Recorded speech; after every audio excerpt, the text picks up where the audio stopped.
the person to, if you ask the person to open his mouth, so when the mouth is open, widely open, if you see through the oral cavity, you see the oral cavity like this. So from above you will see a V-shaped structure which is freely hanging in the midline. So this is called as uvula of soft palate. Okay, so now here this is the posterior 1/3 of the tongue. So I am writing tongue here. Sulcus terminalis, lingual tonsil. And from this soft palate, so you can see there is a fold of mucous membrane which is running here at the junction of anterior 2/3 and posterior 1/3, and there is another fold which is running towards the lateral wall of the pharynx. Here also, so one fold comes from the undersurface of the soft palate towards the lateral border of the tongue at the junction of anterior 2/3 and posterior 1/3, and the other fold goes towards the lateral wall of the pharynx. You can see there is a triangular fossa which is formed here with two pillars. One is anterior pillar, the other one is the posterior pillar. Anterior pillar because it is coming from palate to tongue, palatoglossal fold. The other one, that is posterior pillar, it is going from palate to pharynx, so it is called palatopharyngeal fold. So this is palatopharyngeal fold. This is palatoglossal fold. Now this triangular shaped depression what you are seeing in between, it is called as tonsillar fossa. So now here also the same thing. Now here, so this V-shaped structure which is hanging from the free border of the soft palate, so along the inferior border, so this is called as uvula of soft palate.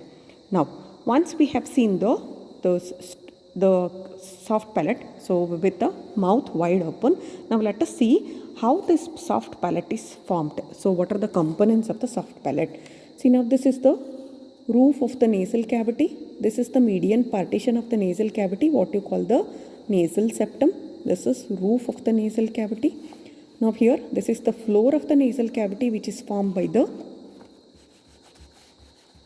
floor of the nasal cavity which is formed by the hard palate. So it is concave from side to side. Then the lateral wall of the nasal cavity. The lateral wall of the nasal cavity, as we all know, it sends three bony projections. These are called concha. So here also three bony projections: superior concha, middle concha, and inferior concha. So now this is the lateral wall of the nasal cavity. So now here, after the lateral wall of the nasal cavity, here you are seeing a bony projection which is coming from the medial pterygoid plate. Here a curved bony projection, this side also,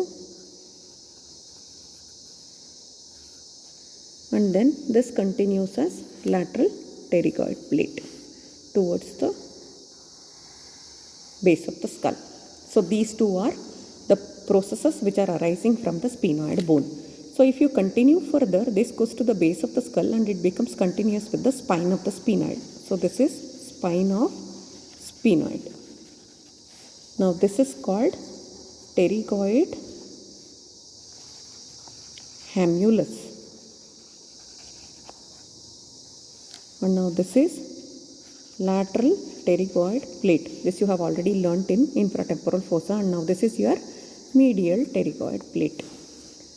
Now here, if you come nearer to the roof of the nasal cavity, so to the nasopharynx we saw a tube which was opening.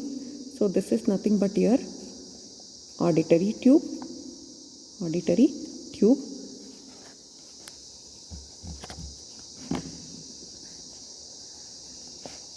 So this is your auditory tube. So just lateral to that you are seeing the spine of the sphenoid. Medial to this auditory tube there is one more bony projection which you will see. So auditory tube. Medial to this one more bony projection what you are seeing here, this is nothing but your petrous temporal bone. Petrous part of the temporal bone, that is the apex of the petrous part of the temporal bone, this one.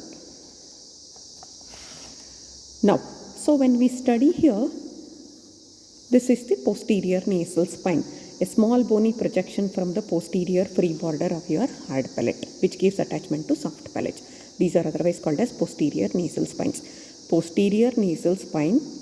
Then, if you come here, this is nasal septum, lateral wall of the nasal cavity with 3 bony concha, medial pterygoid plate, bony projection which it is forming from below, pterygoid, humulus. Then you are seeing the lateral pterygoid plate which is becoming continuous nearer to the roof as the spine of the sphenoid.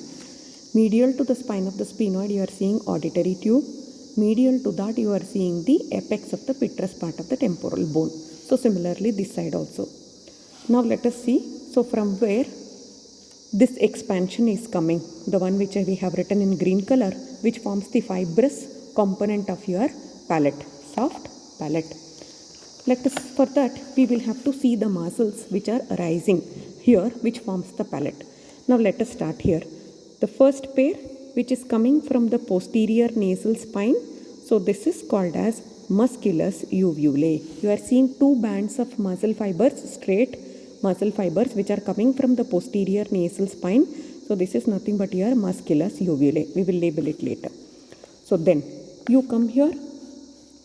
So there is a muscle which is taking attachment from the lateral aspect of this auditory tube. Here, the lateral aspect of the auditory tube. At the same time, it also takes few fibers from the spine of the sphenoid. It takes few fibers from the spine of the sphenoid. It forms a large triangular slip of muscle. After forming this large triangular slip of muscle, it condenses to form a tendon, and this tendon, it winds around the pterygoid humulus, comes medially and comes and gets attached to the posterior border of the hard palate. Now this will be called as palatine aponeurosis. So similarly, the muscle from the opposite side. So here also you will have to write the auditory tube, apex of the petrous part of temporal bone, spine of the sphenoid. So here again,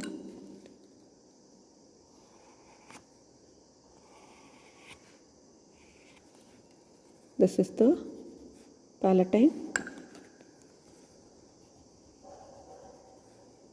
aponeurosis, so which is formed by the fibers of tensor veli palatii muscle. So this muscle what you are seeing taking attachment from the spine of the sphenoid, then the lateral aspect of the auditory tube, plus it also takes attachment from scaphoid fossa, so which belongs to this medial pterygoid plate. So this is nothing but your tensor veli palatii muscle from both the sides. So this tensor veli palatii muscle forms a narrow tendon which winds around along the pterygoid humulus, the small bony projection which is produced by your medial pterygoid plate, and then it comes medially, it comes and gets attached to the posterior free border of the hard palate. So they're forming this flattened sheet of membrane, so that is nothing but your palatine aponeurosis. This palatine aponeurosis, it splits to enclose here. It splits to enclose your musculus uvulae muscle which is coming from the posterior nasal spine. So this is one tunnel. This is another tunnel which is carrying the musculus uvulae muscle. So this is musculus uvulae, this is tensor veli palatii muscle which is forming the palatine aponeurosis here. Okay, so now let us see another muscle, so that is levator veli palatii. So this levator veli palatii muscle, it comes from the medial aspect of the auditory tube. So here this is one slip from the medial aspect of the auditory tube. It also takes attachment from the apex of the petrous part of the temporal bone. Apex of the petrous part of the temporal bone, and it comes medially here. This is one slip from the apex of the petrous part of the temporal bone. So from the medial surface of the auditory tube, and then it comes here and then passes through the salpingo-palatine fold of mucous membrane and it comes and gets attached here to the superior surface of the palatine aponeurosis. Superior surface of the palatine aponeurosis. So this is your levator velli palatii muscle. Levator velli palatii. So levator velli palatii, tensor velli palatii, musculus uvulae. Now let us see the other two muscles. We know that below the soft palate there is tongue. So let us write the posterior 1/3 of tongue with the lymphoid aggregation, sulcus terminalis. So this is the junction of anterior 2/3 and posterior 1/3. So now, coming from the under surface of the soft palate, so we could see a muscle, so palatoglossus muscle. So it comes from the under surface of the soft palate towards the lateral border of the tongue at the junction of anterior 2/3 and posterior 1/3. This is nothing but your palatoglossus muscle. So this is your palatoglossus muscle. Then there was one more muscle which was coming, so from the under surface of the soft palate, so that was palatopharyngeus muscle.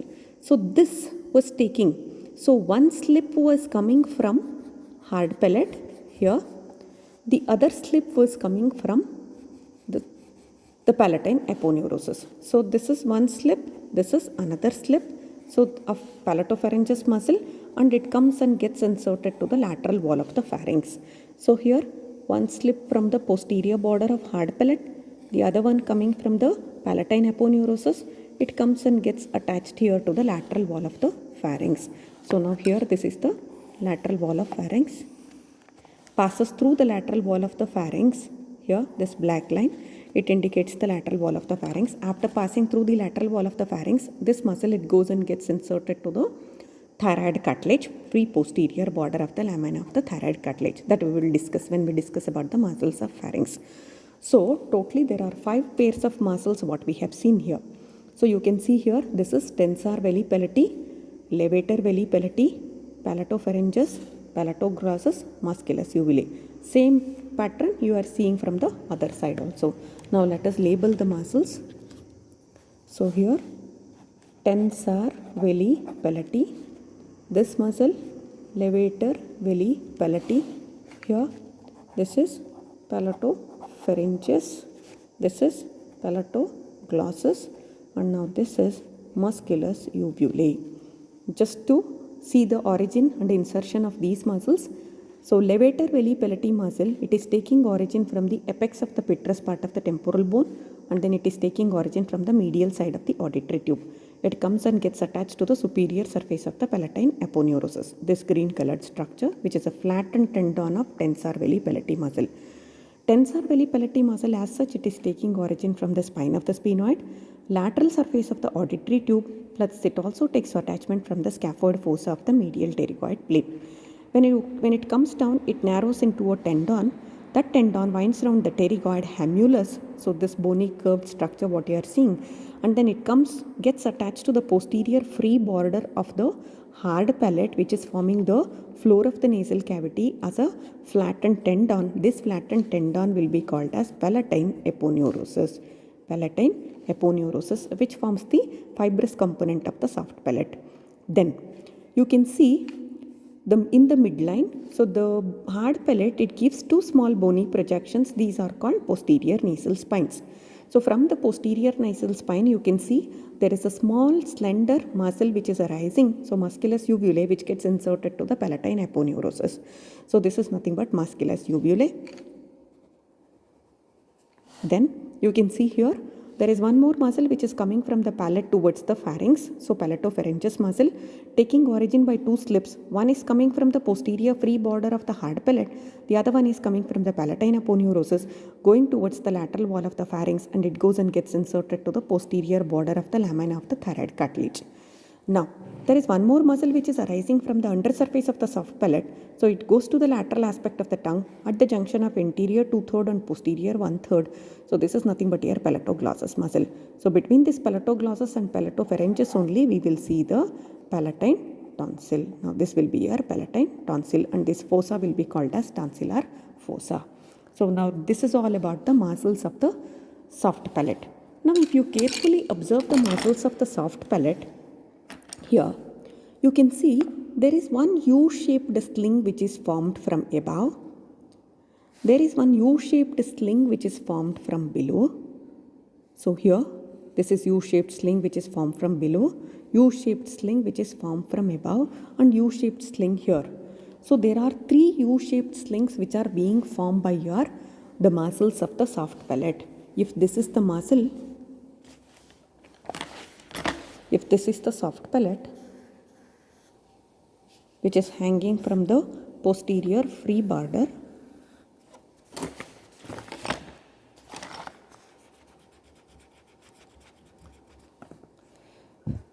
here from above and from here and from here. So from above you have one U-shaped sling, from below you have another U-shaped sling, and from behind also there is one U-shaped sling which is formed by palatopharyngeus. Palatopharyngeus here, levator veli palatii and tensor veli palatii here, and here below inferiorly. So the palatoglossus muscle which is forming this U-shaped sling, all these they try to hold the soft palate in position and they try to maintain the action of the soft palate. Now to come back to the action of the soft palate, so if you just see here, in the relaxed position it is hanging like a curtain. But when it contracts, I said, it goes and closes the gap between the nasopharynx and then the oropharynx.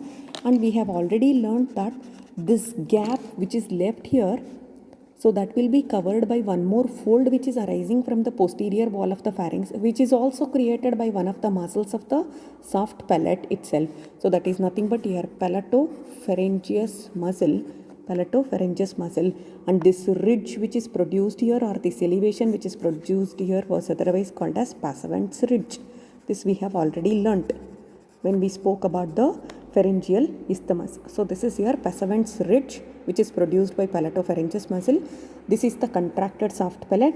Both of them they get approximated to close the gap between the nasopharynx and then the oropharynx. So this is the function of our soft palate. The second function is, so it also gives out secretion which helps in maintaining the lubrication here, so within the oral cavity, so that the food can be easily passed from the oral cavity towards the oropharynx. So that is another function. Plus, so it is also closing mainly the gap between the nasopharynx and then the oropharynx. And because of the movement of the soft palate and tongue, so the fourth the step in the mechanism of phonation, so what we read, the articulation, so that is also produced by the movements of your soft palate. So it also helps in phonation. So that is another important function of your soft palate. So otherwise, if your soft palate gets paralyzed, so there will be nasal twang which will be added to your voice. So that's the difference. So when the soft palate is intact and acting, when it is not intact. So now once we have learnt about the importance of soft palate, what are the muscles which are present in the soft palate, so what are the different folds which are connecting the soft palate to the adjacent structures, and what is its importance in forming one of the boundaries of your tonsillar fossa. Now let us see what is the blood supply, what is the nerve supply, and then the lymphatic drainage of soft palate. Now let us see here only. So because this is nasal cavity, so we have already studied about the blood supply of the nasal cavity. Nasal cavity was across the lateral as well as medial wall. It was divided into 4 quadrants. The lower quadrants were supplied by greater palatine artery and then the branches of sphenopalatine artery. So greater palatine artery, which is a branch from the maxillary artery, and then sphenopalatine artery, which is a continuation of the third part of the maxillary artery, plus in addition to that, the wall of the pharynx itself, it is supplied by ascending pharyngeal artery, and then it is also supplied by ascending palatine branch of facial artery. So these are the arteries which supply the palate.